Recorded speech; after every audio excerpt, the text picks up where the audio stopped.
Shalom, selamat pagi Bapak Ibu Saudara dikasih Tuhan yang berada di rumah dan yang terus ada di dalam naungan berkat kasih karunia Tuhan. Saya percaya hari ini adalah hari yang terbaik yang Tuhan berikan bagi kita semua Bapak Ibu Saudara. Dan pastikan hari ini kita siap untuk menikmati berkat-berkat Tuhan yang Tuhan telah siapkan buat kita saudara.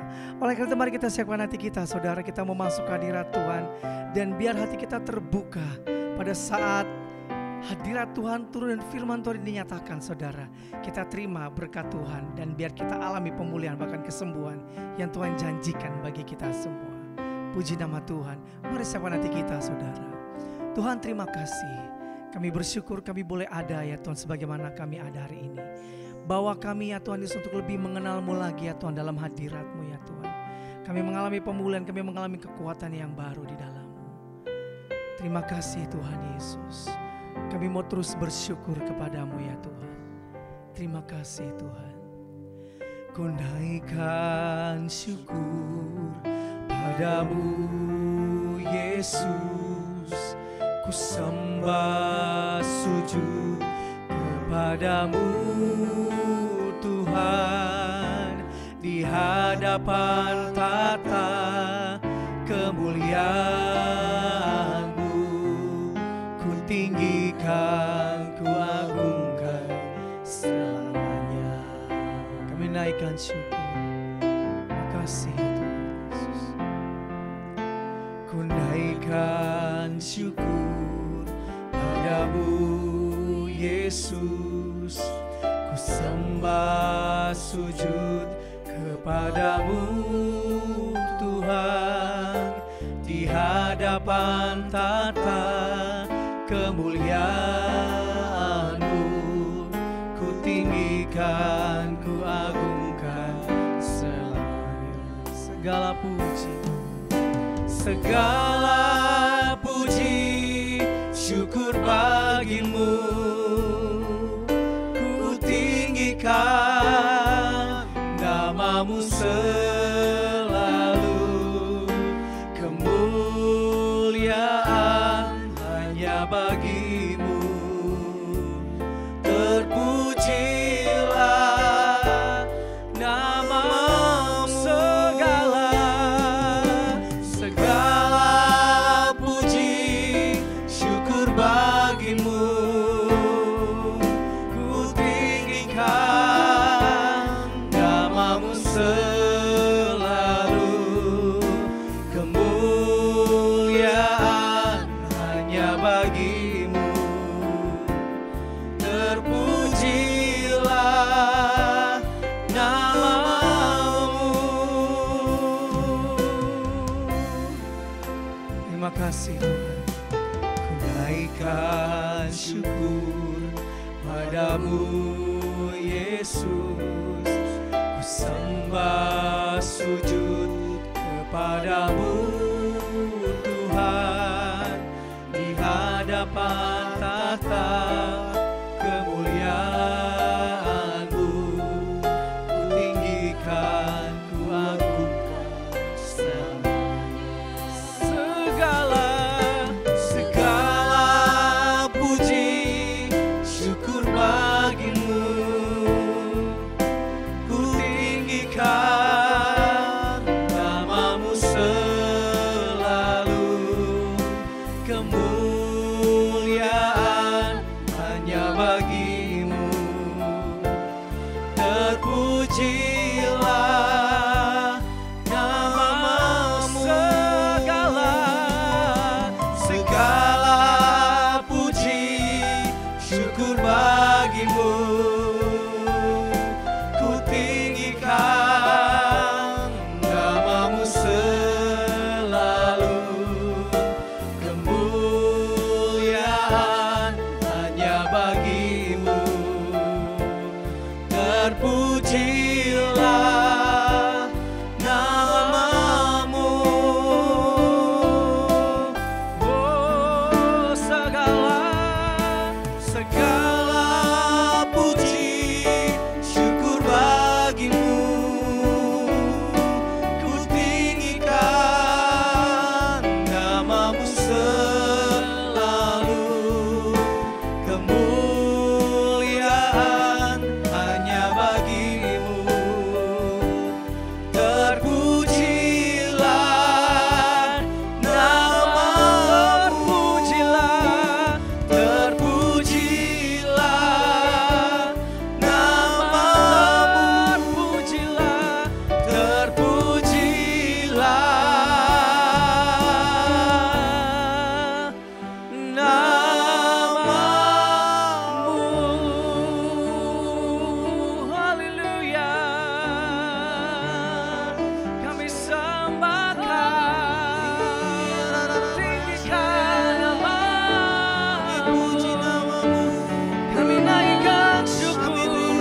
ajaib perkasa perbuatanmu. Ku nyanyi haleluya, ku nyanyi haleluya, yes. Ku nyanyi haleluya, sungguh kau hebat, amin Tuhan. Ajaib perkasa perbuatanmu. Kami mengangkat tinggi nama-Mu Tuhan. Ku nyanyi haleluya, ku nyanyi haleluya, sungguh kau hebat, ajaib perkasa perbuatanmu. Dengan iman katakan, sungguh kau hebat, sungguh kau hebat, ajaib perkasa perbuatanmu. Sungguh kau hebat, sungguh kau hebat, ajaib perkasa perbuatanmu. Hidupku, di hidupku. Terima kasih Tuhan Yesus. Terima kasih Tuhan. Mari kita bersatu hati di dalam doa. Bapa yang baik, Bapa yang kami kenal di dalam nama Tuhan Yesus Kristus, kami bersyukur Tuhan kalau pada hari ini kami bisa mengadakan ibadah secara online. Kami percaya itu semua karena kemurahan-Mu Tuhan. Ya Bapa, pada hari ini kami tidak berdoa untuk gembala pembina kami beserta dengan wakil-wakilnya Tuhan. Kami percaya dimanapun gembala pembina kami dan wakil-wakilnya melayani Tuhan, kami percaya Tuhan menyertai dan memberkati. Dan banyak jiwa dimenangkan untuk kemuliaan nama Tuhan. Kami juga berdoa untuk gembala rayon kami, Pak Yonggi beserta dengan wakil-wakilnya Tuhan. Kami percaya Tuhan memberkati, berkati keluarganya, keluarga besarnya, dan semua staf pengembalaannya Tuhan. Kami percaya melalui pelayanan gembala rayon kami percaya nama Tuhan dipermuliakan. Terima kasih Tuhan Yesus, terima kasih. Kami juga berdoa untuk gembala kami di tempat ini, Pak Edwin Tuhan, beserta dengan semua pengerja. Kami percaya Tuhan memberkati. Dimanapun Tuhan melayani gembala kami Tuhan, kami percaya tangan kuasa-Mu menyertai gembala kami. Tanda-tanda heran, tanda-tanda mujizat Engkau berikan atas gembala kami Tuhan. Kami percaya melalui pelayanan gembala kami Tuhan Yesus, kota Jagakarsa dimenangkan untuk kemuliaan nama Tuhan Yesus Kristus. Kami sudah berdoa juga untuk jemaat-Mu Tuhan, jemaat-Mu GBI Lenteng Agung Jagakarsa. Kami percaya Tuhan memberkati semuanya, Tuhan menyertai, melindungi Tuhan Yesus. Terima kasih Tuhan Yesus, terima kasih. Kami juga berdoa untuk Indonesia Tuhan. Kami percaya Indonesia dalam tangan-Mu, Indonesia dalam kasih-Mu. Kami percaya Tuhan, Indonesia dalam rencana-Mu. Indonesia disembuhkan dalam nama Tuhan Yesus Kristus. Indonesia dipulihkan dalam nama Tuhan Yesus Kristus. Dan kami percaya Indonesia sejahtera di dalam nama Tuhan Yesus Kristus. Terima kasih Tuhan Yesus, terima kasih. Kami juga berdoa Tuhan atas kota Depok, kota Jagakarsa Tuhan. Kami percaya Tuhan melawat kota Depok dan juga kota Jagakarsa. Dan kami percaya melalui kota Depok dan kota Jagakarsa Tuhan, nama Tuhan dipermuliakan karena banyak jiwa-jiwa dimenangkan untuk kemuliaan nama Tuhan Yesus Kristus. Kami juga berdoa Tuhan untuk TDRP. Kami percaya Tuhan TDRP ini Tuhan adalah rumah kesukaan-Mu, di mana banyak orang berdoa di TDRP Tuhan. Kami percaya Tuhan setiap orang yang hadir dan doa di TDRP Tuhan diberkati oleh Tuhan. Terima kasih Tuhan Yesus, terima kasih. Berkati Tuhan pengelola TDRP Tuhan Yesus. Berkati Tuhan segala karyawan yang ada di TDRP Tuhan Engkau memberkati. Semuanya Tuhan berkati dengan berlimpah-limpah. Terima kasih Tuhan Yesus, terima kasih, kami bersyukur Tuhan. Tuhan Yesus baik, sungguh baik.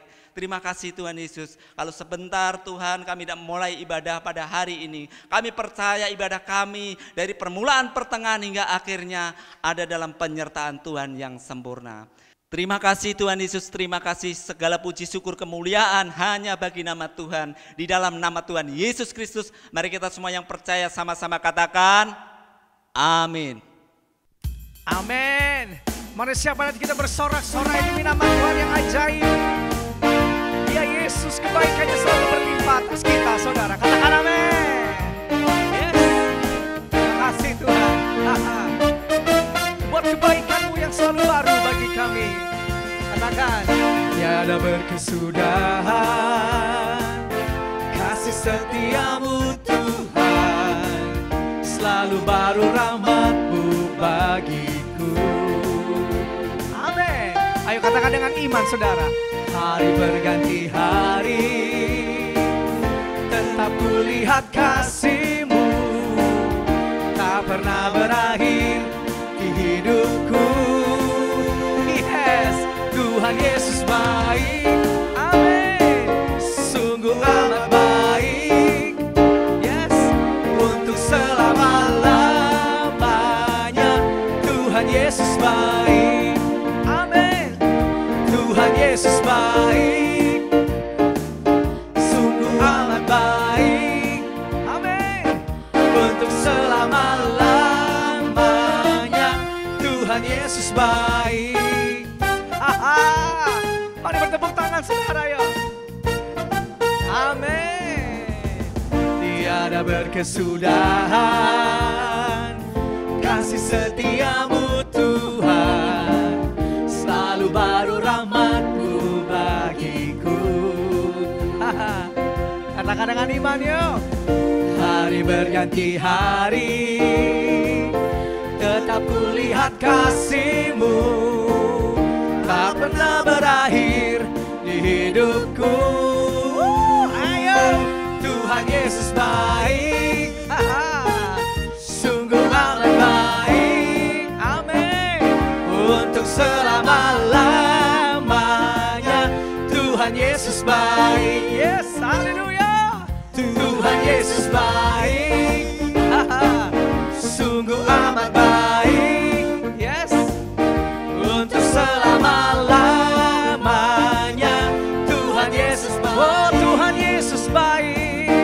Tuhan Yesus baik. Yang bertepuk tangan saudara. Sungguh amat baik. Amin. Untuk selama-lamanya Tuhan Yesus baik. Oh, oh Tuhan, Tuhan Yesus baik. Haleluya. Sungguh amat baik. Untuk selama-lamanya Tuhan Yesus baik. Sekali lagi saudara. Tuhan Yesus baik. Sungguh amat baik.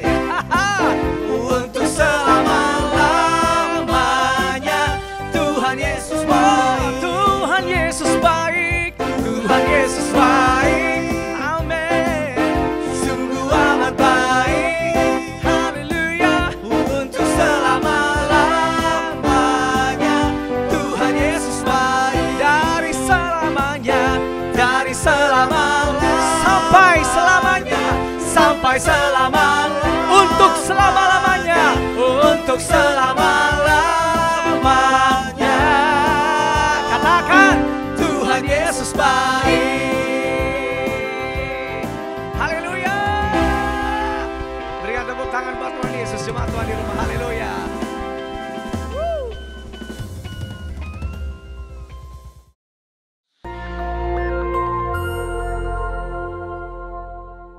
Shalom saudara, pandemi adalah suatu penyakit yang menyebar ke seluruh dunia dan mengakibatkan kematian dalam jumlah yang besar.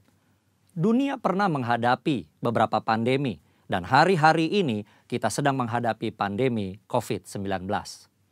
Nah, banyak yang bertanya, apa makna pandemi ini bagi orang percaya? Untuk menjawab pertanyaan ini, mari kita melihat dua hal berikut terlebih dahulu. 1. Dosa adalah akar dari sakit penyakit. Tuhan menciptakan manusia dan menempatkannya di Taman Eden dalam kondisi yang ideal. Tidak ada kejahatan, penderitaan atau sakit penyakit.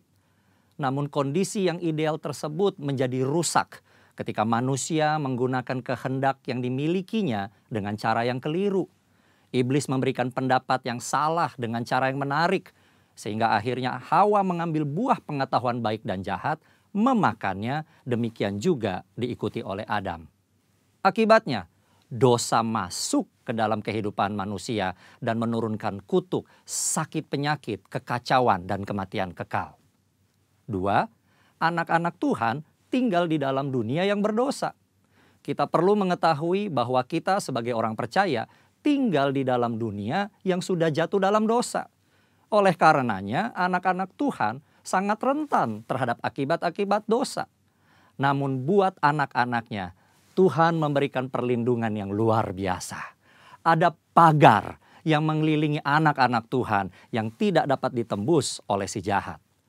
Jika si jahat ingin mencobai anak-anak Tuhan, mereka memerlukan izin dari Tuhan. Dan salah satu syarat Tuhan adalah pencobaan itu tidak boleh melampaui kekuatan manusia. Kita harus ingat, diberikan izin atau tidak, itu adalah kedaulatan Tuhan. Pada hari-hari ini, iblis terus bekerja untuk meningkatkan pencobaan guna mengacaukan manusia. Sehingga manusia tidak fokus pada Tuhan dan rencananya. Melalui berbagai hal, termasuk COVID-19, iblis bekerja membuat manusia takut, kacau, dan hanya berfokus menyelamatkan diri secara fisik. Di dalam hikmatnya yang tinggi dan tidak terselami oleh manusia, Tuhan mengizinkan virus itu ada. Nah, berdasar dua hal tersebut, kini kita akan melihat kehidupan Ayub agar mengerti makna pandemi bagi kehidupan orang percaya. Saudara, Ayub dicatat sebagai orang yang saleh, jujur, takut akan Tuhan, dan menjauhi kejahatan. Tuhan memberkati Ayub dan segala usahanya. Ternaknya berkembang biak mencapai ribuan. Ayub diberkati dengan 7 anak laki-laki dan 3 anak perempuan.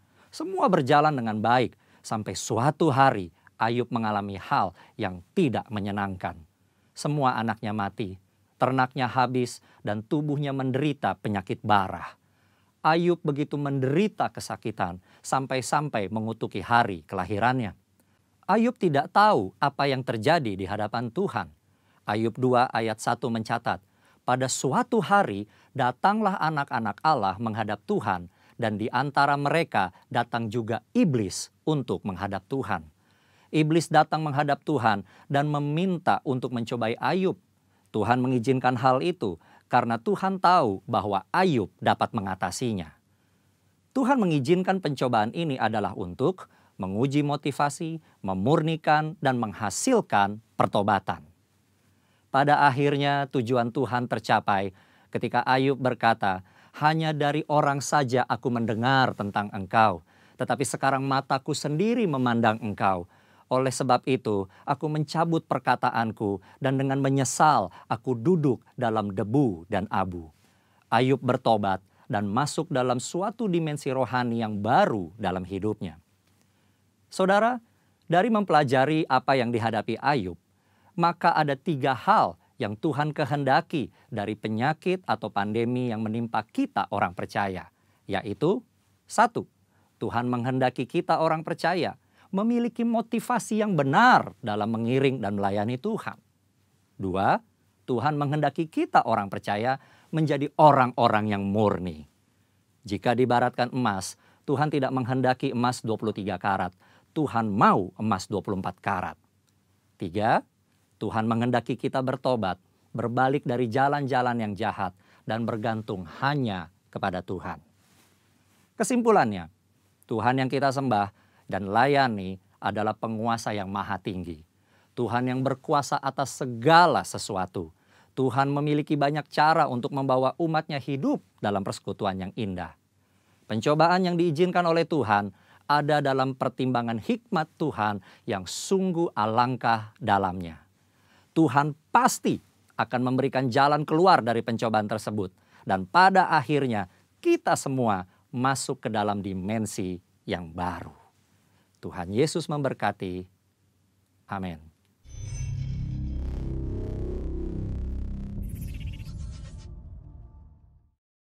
Shalom Bapak Ibu, saudara-saudara semua yang bergabung dalam program ini. Mari kita membacakan makna dari Pentakosta ketiga, di mana sekarang hari-hari ini adalah hari-hari pencurahan Roh Kudus. Mari kita baca bersama-sama arti dari Pentakosta ketiga. Yang pertama, Pentakosta ketiga adalah pencurahan Roh Kudus yang dahsyat di zaman now, melebihi yang terjadi di Azusa Street. 2. Pentakosta ketiga akan mengakibatkan penuaian jiwa yang terbesar dan yang terakhir sebelum Tuhan Yesus datang kembali. 3. Pentakosta ketiga akan membangkitkan generasi Yeremia, yaitu anak-anak muda yang dipenuhi Roh Kudus, cinta mati-matian kepada Tuhan Yesus, tidak kompromi terhadap dosa, dan akan bergerak untuk memenangkan jiwa. 4. Pentakosta ketiga lahir di Indonesia dan bergerak ke bangsa-bangsa. Gerakan ini dari timur ke barat dan akan kembali ke Yerusalem. 5. Pentakosta ketiga akan memberikan kuasa untuk menyelesaikan amanat agung, dan setelah itu Tuhan Yesus datang kembali. Bapa, kami siapkan hati kami ya Tuhan untuk masuk lebih dalam, mendengar suara-Mu. Duduk seperti seorang murid ya Tuhan, mendengarkan Engkau, Guru Agung kami, Tuhan dan Raja kami yang hidup. Haleluya. Terima kasih. Terima kasih Tuhan Yesus. Terima kasih Tuhan. Engkau Tuhan ku tinggikan, yang bangkit dan menang, Yesus Kristus Tuhan, Raja mulia dan luhur, berkorban bagiku. Amin Tuhan, terima kasih. Maka jiwaku memuja, menyembah Sang Raja, Yesus Kristus Tuhan. Kau kekal, kekal, sempurna kuasa-Mu, agunglah karya-Mu. Nama-Mu Tuhan, Yesus Kristus Tuhan.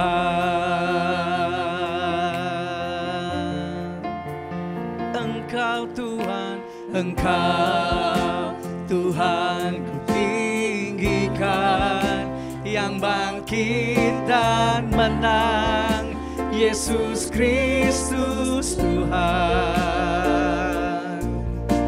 Raja mulia dan luhur, berkorban bagiku. Oh, maka jiwaku memuja, menyembah Sang Raja, Yesus Kristus Tuhan. Kekal, sempurna kuasa-Mu, agunglah karya-Mu. Nama-Mu Tuhan, Yesus Kristus Tuhan. Oh, Engkau Tuhan, Engkau Tuhan ditinggikan, yang bangkit dan menang, Yesus Kristus Tuhan, Raja mulia dan luhur, berkorban bagiku. Maka jiwaku memuji-Mu, maka jiwaku memuja, menyembah Sang Raja, Yesus Kristus Tuhan. Kekal sempurna kuasa-Mu, agunglah karya-Mu. Nama-Mu Tuhan, Yesus Kristus Tuhan. Nama-Mu Yesus Kristus Tuhan. Yesus Kristus Tuhan. Haleluya. Shalom. Mari kita berdoa untuk memulai daripada pendengaran firman Tuhan. Bapa di surga, kami ucap terima kasih buat hari ini di mana Engkau hadir di rumah demi rumah ya Tuhan. Karena kami tahu Engkau Allah yang maha hadir dan Engkau Allah yang siap memberkati setiap jemaat-Mu. Dan biarlah pengurapan-Mu tercurah bagi hamba-Mu dan semua yang menonton acara ini Kau berkati ya Tuhan. Sehingga firman-Mu menguatkan dan menyembuhkan kami, menuntun kami. Terima kasih Tuhan. Dalam nama Yesus kami ucap syukur dan berdoa. Haleluya. Amin. Tuhan kita luar biasa. Amin. Tahun 2020 ada tahun dimensi yang baru. Saudara, tahun dimensi yang baru ternyata banyak kejutan-kejutan dalam kehidupan kita. Diawali di tahun baru kita mulai ada berita tentang banjir. Beberapa tempat terjadi banjir. Lalu di bulan Januari kita mulai dengar di daerah Wuhan ada virus corona. Tapi kita masih tenang karena kita berpikir itu jauh. Bahkan ketika mulai menyebar ke bangsa-bangsa yang lain pun kita masih tenang karena Indonesia tidak kena. Tapi mulai bulan Maret corona masuk ke Indonesia. Dan tiba-tiba itu membuat semuanya berubah total. Goncangan-goncangan mulai terjadi termasuk goncangan ekonomi. Ada orang-orang mulai di PHK, bisnis-bisnis mulai lesu, mulai sepi. Dan orang-orang mulai kehilangan pekerjaan. Orang mulai bingung, orang berkata, wah bagaimana ini tahun ini? Sepertinya ini tahun yang sangat berat. Sepertinya ini tahun yang buruk dibanding tahun-tahun yang lalu. Tapi marilah kita lihat dalam firman Tuhan. Apa kata firman Tuhan tentang tahun-tahun yang ada? Kita buka dalam Mazmur 65 ayat 12. Mazmur 65 ayat 12, firman Tuhan berkata demikian. Engkau memahkotai tahun dengan kebaikan-Mu, jejakmu mengeluarkan lemak. Jadi firman Tuhan berkata bahwa Tuhan memahkotai tahun dengan kebaikan. Artinya tahun apapun juga, tahun lalu, 2 tahun yang lalu, tahun ini, tahun depan, 2 tahun lagi dan sebagainya. Setiap tahun Tuhan akan mencurahkan kebaikannya buat kita. Bahkan di dalam ayat selanjutnya dikatakan jejakmu mengeluarkan lemak. Di dalam terjemahan Modified Indonesia Literal Translation, di sana dikatakan, engkau memahkotai tahun dengan kebaikan-Mu, jejak-jejakmu bertaburan dengan kelimpahan. Jejak-jejak Tuhan itu akan bertaburan dengan kelimpahan. Artinya dunia boleh bergoncang. Tahun ini sepertinya tahun yang buruk, tetapi orang-orang yang percaya kepada Tuhan, Tuhan akan memahkotai tahun ini dengan kebaikan. Bahkan kita yang mengikuti jejak-jejaknya Tuhan, kita akan mengalami sebuah kelimpahan. Mengikuti jejak-jejak Tuhan artinya mengikuti tuntunannya. Sebagaimana bangsa Israel pada waktu itu keluar dari Mesir, maka ada tuntunan Tuhan lewat tiang awan dan tiang api. Kalau tiang awannya naik, maka bangsa Israel harus siap-siap untuk berpindah tempat. Tapi ketika tiang awan itu berhenti, semua bangsa Israel harus berhenti berkemah di tempat itu. Nah, hari-hari ini supaya kita bisa menerima kelimpahan daripada Tuhan, bisa menerima kebaikan daripada Tuhan, kita perlu mengikuti tuntunan Tuhan. Pertanyaannya, bagaimana kita mengikuti tuntunan Tuhan? Yang pertama, kita harus intim dengan Tuhan. Mari kita lihat Keluaran 33 ayat 13 sampai 15. Firman Tuhan berkata demikian. Maka sekarang, jika aku kiranya mendapat kasih karunia di hadapan-Mu, beritahukanlah kiranya jalan-Mu kepadaku, sehingga aku mengenal engkau, supaya aku tetap mendapat kasih karunia di hadapanmu. Ingatlah bahwa bangsa ini umatmu. Lalu ia berfirman, aku sendiri hendak membimbing engkau dan memberikan ketentraman kepadamu. Berkatalah Musa kepadanya, jika engkau sendiri tidak membimbing kami, janganlah suruh kami berangkat dari sini. Saudara, Musa punya tugas membawa bangsa Israel keluar dari Mesir dan masuk ke tanah perjanjian. Dan Musa tahu sangat membutuhkan tuntunan daripada Tuhan. Karena itu dia berdoa supaya Tuhan menyertai dan membimbingnya. Dia punya kerinduan untuk dekat dengan Tuhan. Ada sesuatu yang menarik, saudara perhatikan ayat ke-13. Maka sekarang, jika aku kiranya mendapat kasih karunia di hadapanmu, beritahukanlah kiranya jalanmu kepadaku, sehingga aku mengenal engkau. Sehingga aku mengenal engkau. Saudara, tujuan keintiman adalah supaya kita makin mengenal Tuhan. Keintiman bukan supaya kita terima berkat Tuhan. Keintiman bukan kita terima kuasa Tuhan. Keintiman bukan kita terima tuntunan Tuhan.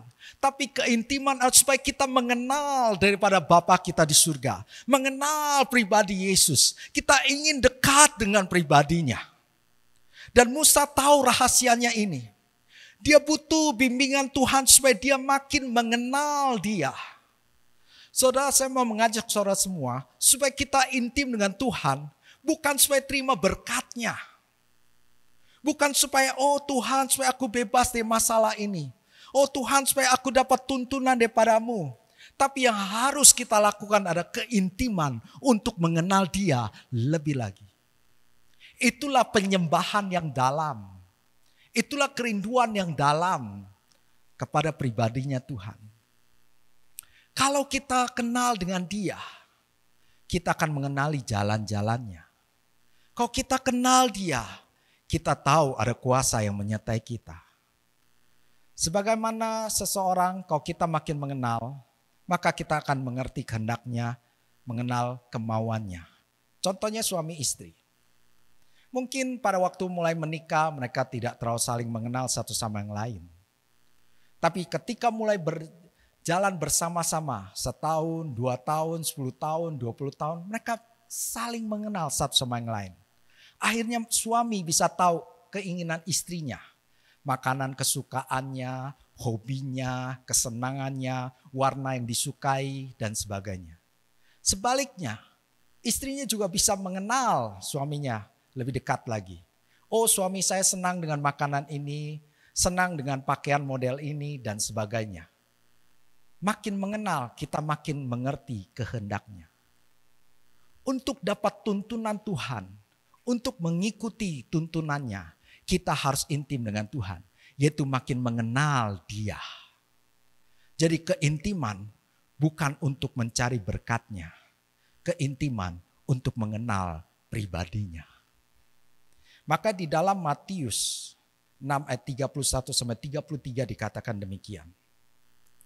Sebab itu janganlah kamu khawatir dan berkata, apakah yang akan kami makan? Apakah yang akan kami minum? Apakah yang akan kami pakai? Semua itu dicari bangsa-bangsa yang tidak mengenal Allah.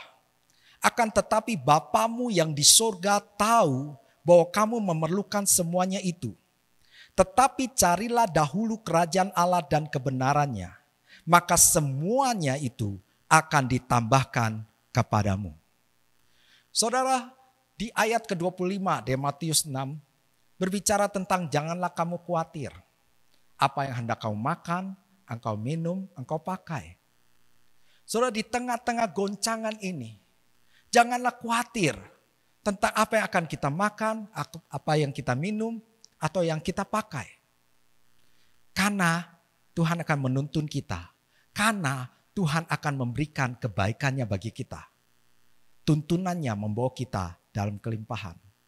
Tapi jelas di sana dikatakan, tetapi carilah dahulu kerajaan Allah dan kebenarannya. Maka semuanya itu akan ditambahkan kepadamu. Apa semuanya itu? Yaitu di ayat ke-31. Sebab itu janganlah kamu khawatir dan berkata apakah yang akan kami makan, apakah yang akan kami minum, apakah yang akan kami pakai. Ayat ke-32 dikatakan semua itu dicari bangsa-bangsa yang tidak mengenal Allah, akan tetapi Bapamu yang di sorga tahu. Bapamu di sorga tahu apa yang kita butuhkan. Ketika kita takut, ketika kita khawatir, ketika kita mulai melihat bagaimana memenuhi kebutuhan-kebutuhan yang ada, Bapa di surga tahu kebutuhan kita. Dia akan berikan pada kita. Tapi yang penting, carilah dahulu kerajaan Allah dan kebenarannya. Ketika kita mengikuti Tuhan bukan untuk berkat-Nya. Ketika kita mengikuti Tuhan bukan untuk supaya beroleh kemenangan. Tapi kita ikut Tuhan sungguh-sungguh karena ingin mengenal Dia lebih lagi. Karena kita ingin mencintai Dia lebih. Maka semuanya akan ditambahkan kepadamu. Itulah tuntunan Tuhan. Ketika kita mengikuti tuntunannya, artinya kita ingin dekat kepada Dia. Kita ingin mengenal Dia. Sehingga kita bisa tahu jalan mana yang harus kita lakukan. Daud sangat intim dengan Tuhan. Sehingga dia melakukan kehendak Bapa pada zamannya. Kalau kita mengenal Tuhan, maka kita tahu kehendak Bapa pada zaman kita. Apa yang Dia ingini di saat-saat ini kita akan lakukan. Cari pribadinya. Ada sebuah cerita dongeng yang pernah saya baca. Di sana dikisahkan ada seorang penebang pohon yang pergi ke sebuah hutan. Lalu dia menemukan seseorang nenek yang membutuhkan pertolongan. Lalu dia tolong nenek itu. Tiba-tiba, karena ini cerita dongeng, nenek ini berubah menjadi seorang peri. Dan peri ini katakan, aku tahu kebaikan hatimu. Karena itu aku ingin memberi hadiah kepadamu. Mari kita pulang ke rumahmu, aku akan berikan hadiah di sana.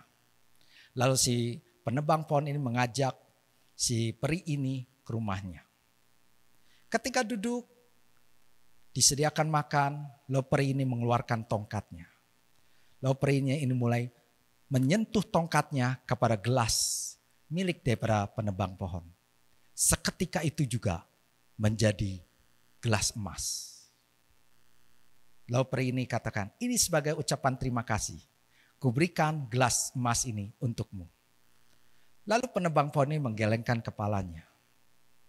Lalu perinya bilang, oh kurang, tenang. Piringmu akan kuketuk dengan tongkatku dan menjadi piring emas. Lalu si peri pun mulai mengetok daripada piring si penebang pohon tersebut. Dan berubah menjadi emas. Jadi peri ini katakan, ini gelas dan ini piring kuberikan kepadamu. Sekali lagi penebang pohon katakan, aku tidak mau. Perinya jadi bertanya-tanya, loh kok kamu gak mau, sebenarnya apa yang kamu mau? Lalu si penebang pohon katakan ini, yang aku mau adalah tongkatmu. Karena kalau aku punya tongkatmu, apa saja yang ku ketuk itu jadi emas. Kalau aku hanya menerima piring emas dan gelas emas, hanya itu yang aku dapati. Tapi kalau aku dapati sumbernya, yaitu tongkat itu, semua yang ku ketuk akan jadi emas. Jadi aku ingini adalah tongkatnya. Saudara, kemenangan, mujizat, kelimpahan, segalanya ada daripada Tuhan. Tapi janganlah cari berkatnya, carilah sumbernya. Intim kepada Tuhan lebih lagi. Maka Dia memberitahu tuntunan-tuntunannya bagi kita.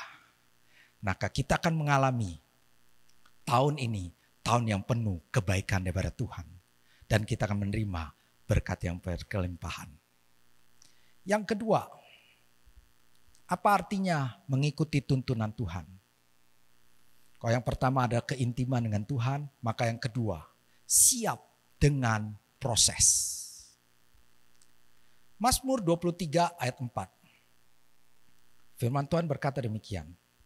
Sekalipun aku berjalan dalam lembah kekelaman, aku tidak takut bahaya, sebab Engkau besertaku. Gadamu dan tongkatmu itulah yang menghibur aku. Saudara, Daud ada seorang gembala. Dan dia ada gembala yang baik. Ketika dia merenungkan kebaikan Tuhan, dia menggambarkan Tuhan itu sebagai gembala yang baik. Sebagaimana dia mengembalakan dombanya dengan baik, maka dia renungkan Tuhan itu sangat baik. Dan dia ada gembala yang baik. Karena itu, apa yang Tuhan lakukan semuanya tujuannya baik. Sama seperti dia sebagai gembala. Kadang-kadang dia menuntun domba-dombanya melewati lembah kekelaman. Tapi sebenarnya di ujung lembah kekelaman tersebut ada satu padang rumput yang begitu berlimpah. Nah, kadang-kadang Tuhan izinkan kita melewati lembah kekelaman. Yang di depannya ada satu berkat yang besar.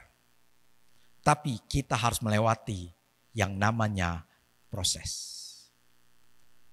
Orang Kristen bukan berarti kita bebas dari masalah. Bukan berarti kita bebas daripada tantangan, rintangan apapun juga. Tapi seringkali kadang-kadang Tuhan izinkan kita masuk dalam lembah kekelaman. Kadang-kadang Tuhan izinkan kita ada pergumulan-pergumulan. Nah, sebagai anak-anak Tuhan kita harus siap dengan yang namanya proses. Jangan hanya minta kepada Tuhan berkat-berkat saja. Hanya meminta Tuhan segala suatu kelimpahan. Tapi kita juga rindukan kita melakukan kehendak Tuhan. Yaitu kita siap diproses. Ketika kita siap diproses, semuanya mendatangkan kebaikan buat kita semua. Karena salah satu tujuan daripada proses adalah memunculkan versi yang terbaik dari diri kita. Sekali lagi saya katakan, penderitaan, masalah, apapun yang kita alami, tujuannya ada untuk memunculkan versi yang terbaik dari diri kita. Karena Tuhan ingin kita naik bukannya turun. Tuhan ingin kita jadi kepala bukan ekor. Dan sering kita nyaman dengan keadaan kita. Kita senang di zona nyaman dan gak mau diproses apa-apa. Tapi sebenarnya Tuhan mau supaya kita naik. Karena itu Tuhan izinkan ada masalah-masalah. Supaya versi terbaik dari kita keluar. Supaya kita bisa menggenapi rencana Tuhan. Karena Tuhan tidak mau kita hanya biasa-biasa saja. Sebagai anak-anak Tuhan, Tuhan mau kita hidup dalam kelimpahan. Saudara, saya ingat sebuah kisah. Di mana ada seorang pemahat bermain ke temannya seorang kaya.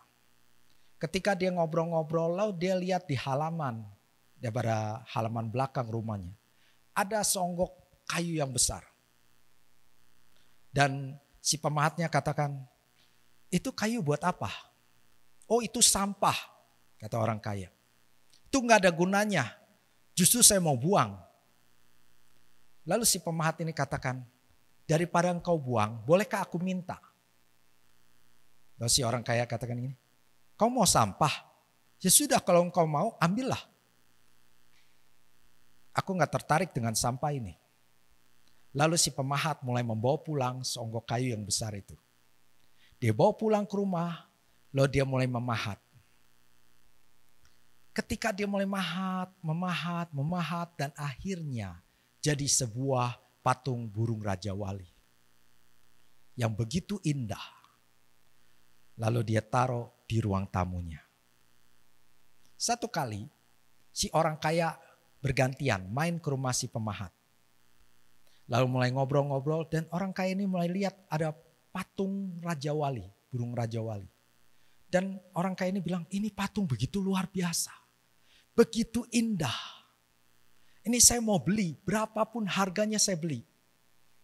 Lalu si pemahat katakan, oh ya sebenarnya itu gak dijual sih.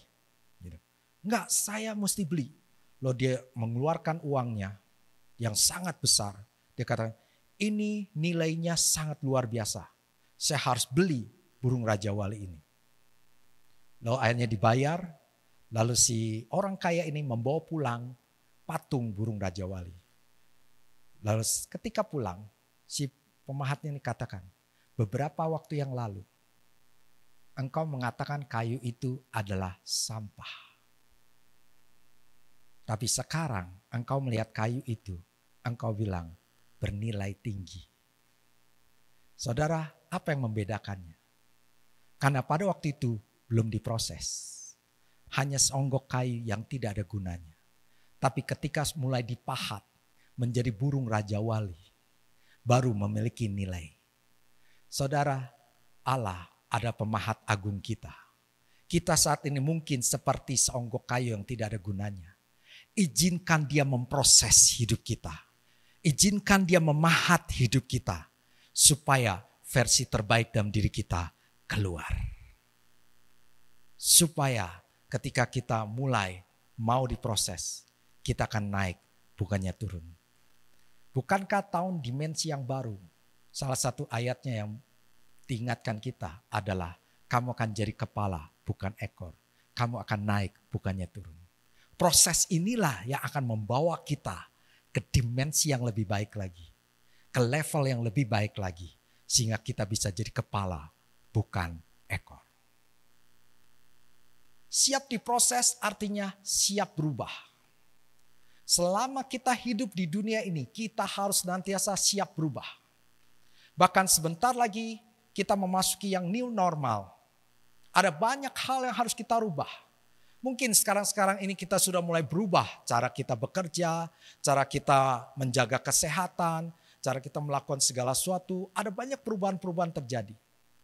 Tapi saya mau katakan pada saudara semua, perubahan bukan hanya sekarang saja. Sampai kapanpun kita harus terus berubah. Karena salah satu tujuan kekristenan ada menjadi serupa dengan Yesus. Artinya kita harus senantiasa diubah. Makin disempurnakan. Jadi satu sisi karakter kita terus disempurnakan menjadi serupa dengan Kristus. Tapi dalam sisi lain potensi kita akan dimunculkan lewat proses. Dan kalau kita siap berubah, maka kita akan mengalami tahun 2020 ada tahun yang lebih baik daripada tahun yang lalu. Dan nanti kita akan memasuki tahun depan juga lebih baik. Tiap tahun menjadi lebih baik. Karena Tuhan memahkotai tahun dengan kebaikannya. Selama kita mengikuti tuntunannya. Yaitu yang pertama kita intim dengan Tuhan. Yang kedua kita siap diproses. Dan salah satu ciri siap diproses adalah kita mau berubah. Maka kita akan menerima sesuatu yang baik daripada Tuhan. Saya akhiri dengan satu kisah yang mungkin Anda sering mendengar. Tentang seekor ulat. Ulat pada mulanya dia hanya tinggal di dahan-dahan pohon atau dia hanya memakan daun-daunan. Ulat bentuknya jelek. Tidak ada seorang pun yang ingin memelihara ulat untuk keindahan. Bahkan beberapa orang kalau melihat ulat merasa geli dan takut. Ulat itu harus mengalami satu proses. Satu waktu dia harus menjadi kepompong. Mungkin bagi ulat itu tidak enak. Sepertinya dia diisolasi. Dia masuk di dalam kepompong. Yang gelap. Yang dia mungkin dia berkata saya tidak nyaman. Kalau dulu saya bisa berjalan-jalan di dahan-dahan. Saya bisa berjalan-jalan di daun-daunan. Tapi sekarang saya hanya dibungkus dalam kepompong. Sepertinya tidak nyaman. Tapi dia siap diproses. Dia siap berubah. Ternyata lewat kepompong itulah akhirnya ulat keluar menjadi seekor kupu-kupu. Yang tadinya dia hanya di daun-daunan atau merayap saja. Sekarang dia bisa terbang. Dan dia punya sayap yang indah. Dia bisa pergi kemana-mana. Dia telah berubah dari ulat menjadi kupu-kupu. Saudara, mungkin kita hari ini sepertinya seperti ulat. Makanya Tuhan izinkan proses. Dan kita siap berubah. Maka Tuhan akan menghasilkan dalam hidup kita yang terbaik. Ulat menjadi kupu-kupu. Dan kita menjadi pribadi yang mengenapi rencana Tuhan. Sehingga kita bisa berkata, Tuhan memahkotai tahun 2020 ini dengan kebaikan. Dan aku akan mengikuti tuntunan Tuhan, jejak-jejaknya. Sehingga akan beroleh kelimpahan daripada Tuhan.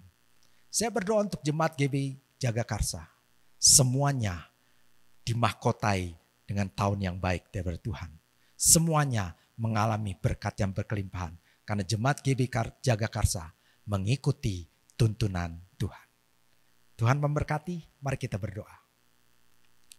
Bapa di surga, kami ucap syukur terima kasih buat firman-Mu yang mengingatkan kami bahwa apapun yang terjadi saat-saat ini, Engkau tetap memahkotai tahun ini dengan kebaikan-Mu. Bahkan jejak-jejak-Mu menghasilkan lemak, jejak-jejak-Mu menghasilkan kelimpahan. Karena itu ajar kami untuk mengikuti tuntunan-Mu ya Tuhan. Yaitu biar kami semakin intim kepadamu. Kami ingin mengenal-Mu lebih lagi. Kami dekat kepadamu bukan supaya terima berkat, tapi karena kami ingin mengenal Engkau lebih lagi. Dan Tuhan ajar kami untuk siap untuk diproses. Karena kami tahu setiap proses yang terjadi mendatangkan kebaikan bagi kami. Untuk memunculkan versi yang terbaik dalam kehidupan kami. Untuk memiliki karakter seperti Engkau. Untuk memaksimalkan potensi karunia yang sudah Kau berikan bagi kami. Terima kasih Tuhan, ajar kami senantiasa siap dirubah oleh Engkau untuk menjadi bejana kemuliaan nama-Mu. Berkati jemaat-Mu GB Jagakarsa, yang lemah Kau kuatkan, yang sakit Kau sembuhkan, yang punya masalah Kau berikan jalan keluar. Semuanya diberkati Tuhan berlimpah-limpah. Terpujilah nama-Mu, di dalam nama Yesus kami ucap syukur dan berdoa. Haleluya. Amin. Tuhan berkati. Shalom Bapak Ibu, saudara-saudara semuanya. Saya akan membacakan pengumuman untuk seminggu ke depan. Mohon diperhatikan, yang pertama mengenai KUL. Bagi seluruh gembala KUL dihimbau untuk berkoordinasi dengan anggota KUL-nya agar melakukan ibadah KUL secara online. Untuk waktu ibadah KUL dapat disesuaikan supaya ibadah tidak terlalu lama. Yang kedua mengenai ibadah online. Berkaitan dengan pandemi COVID-19 dan anjuran pemerintah untuk melakukan pembatasan sosial berskala besar, maka ibadah raya hari Minggu dilakukan secara online melalui channel YouTube GBI Lenteng Agung pukul 10 waktu Indonesia bagian Barat. Yang ketiga mengenai persembahan. Bagi jemaat yang ingin memberikan persembahan, baik persembahan umum maupun persembahan lainnya, dapat ditransfer melalui rekening Bank BCA dengan nomor 2910658541 atas nama GBI Lenteng Agung dan mengirimkan bukti transfer ke nomor WA 081296710878. Demikian pengumuman. Tuhan Yesus memberkati. Bapak Ibu yang dikasihi Tuhan, sebelum kita mengakhiri ibadah kita hari ini dan melanjutkan segala aktivitas kita, mari siapkan hati kita, siapkan hidup kita menerima berkat Tuhan. Tuhan memberkati engkau dan melindungi engkau.